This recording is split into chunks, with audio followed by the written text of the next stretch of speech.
নমস্কার বন্ধুরা, আজকে আবারও চলে এসেছি একটা ছোট্ট রেসিপি নিয়ে। তো আজকে এখানে আমি নিয়ে এসেছি, দেখুন, মূলো শাক। কদিন ধরে ফ্রিজে পড়েছিল, একদমই করার সময় পাচ্ছিলাম না কিছু, তাই ভাবলাম একটা ছোটোখাটো রেসিপি বানিয়ে নিই। তো এখানে ভালো করে ধুয়ে পরিষ্কার করে আমি কেটে নিয়েছি, যতটা ছোট করে কুচি করে পেরেছি কেটেছি।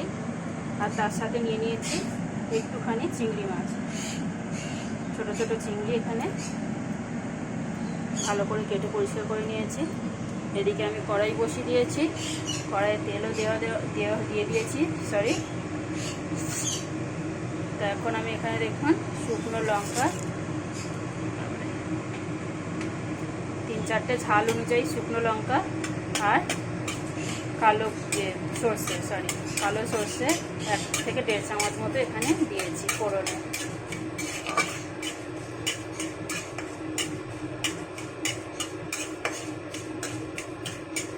এটাকে সুন্দর করে নাড়াচাড়া করে আমি ভেজে নিই।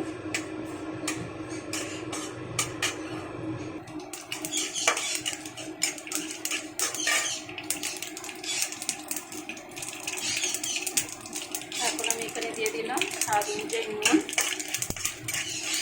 সর্ষেগুলো বড্ড ছিটকাচ্ছে, একবারে আমি তরকারি নুন দিয়ে দিলাম। আর এখানে দিয়ে দিলাম হলুদ গুঁড়ো, সামান্য একটু লঙ্কার গুঁড়ো। সর্ষে পুরো একদম ভাজা হয়ে গেছে।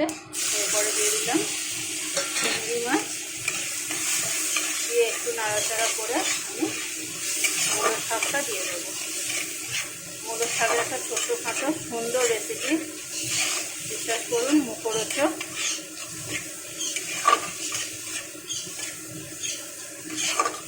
মূলো শাকটা আমরা সবাই অনেকে অনেক রকম করেই খাই।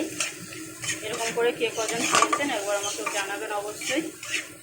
তো দেখুন একটু নাড়াচাড়া করে চিংড়ি মাছটাকে বেশ ভেজে নিয়েছি। এখন আমি এখানে দিয়ে দেবো মূলো শাক। মূলো শাকটা দেওয়ার পরে একটু নাড়াচাড়া করে খুব সুন্দর করে আমি ঢাকা দিয়ে ভেজে নেব। এখানে জল দেওয়ার কোনো দরকার নেই।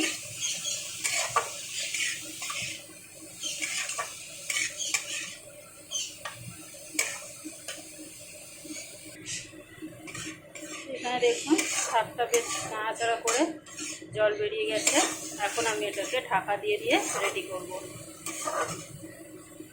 যতক্ষণ না শাকটা সেদ্ধ হচ্ছে বা জল শুকিয়ে যাচ্ছে, ততক্ষণ আমি এটাকে ঢাকা দিয়ে মাঝে মাঝে খুলে নেড়ে ছেড়ে দিতে হবে, বাই চান্স লেগে না যায়।